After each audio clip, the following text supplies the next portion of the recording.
Louisville and Arizona, the only matchup left in the tournament that has a team seated below 5th. But it doesn't really feel like the Wildcats are that big of an underdog in this ball game. Hey, how are you, folks? Jason Horowitz. Glad to be with you here on CBSSports.com with you on your NCAA Tournament previews presented by Brother Printers. Let's bring in CBS College Sports' Steve Lappas to break down the 1-12 matchup in the Midwest Regional. And, Steve, when you look at the way that Arizona is playing and going up against this Louisville team, it doesn't really feel like this Wildcats team is that overmatched by what the Cardinals will throw at you.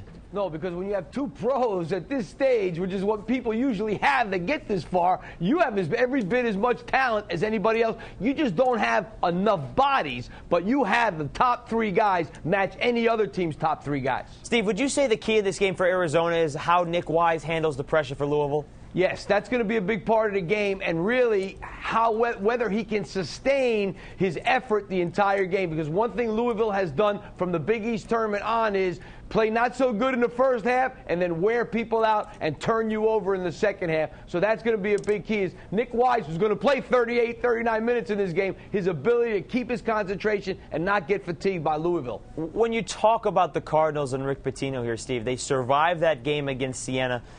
They moved on, but it certainly wasn't the best game that they've played all season long. What did they not do in that game that they have to do against Arizona? They have to turn you over. This is a team that averages a significant number of turnovers. They led the Big East in steals. They need to turn you over. When they're playing their best, they're going to force 16, 17, 18 turnovers, and that's what they really have not been able to do, especially steals that lead to easy baskets. So that's the key for them. They're not a great half-court team because they're not a great shooting team. They're a little inconsistent. They have some guys who can make threes, but a little inconsistent. Samardo Samuel's excellent, great freshman. He can be a little inconsistent at times, too. So they got to force turnovers and get out in transition. Steve, for people that maybe somehow haven't seen Louisville this year, are they being introduced to a star in the making in Terrence Williams?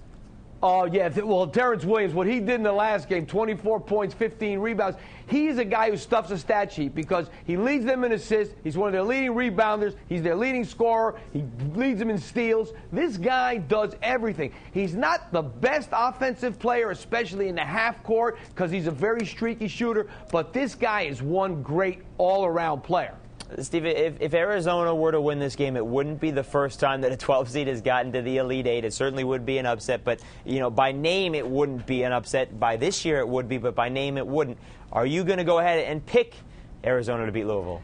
I think it's going to be a great game, but I'm not picking Arizona. I think they're going to get worn out. This is the kind, they don't have a lot. They're playing three guys, Budinger, Jordan Hill, and Nick Wise are going to play 38 to 40 minutes each. I don't know if they can maintain their concentration without being fatigued against this Louisville team that will come at you in waves. All right, we'll see how it all plays out. And, of course, for more, we can see you on CBS College Sports. Steve Lappas, thank you very much, sir. Thank you. All right, folks, for more on this game, be sure to stay with CBSSports.com. And don't forget, you can catch every single game in the NCAA Tournament live online for free with March Madness on demand. Go to NCAA.com to find out more. For Steve Lappas, I'm Jason Horowitz. Take care, folks.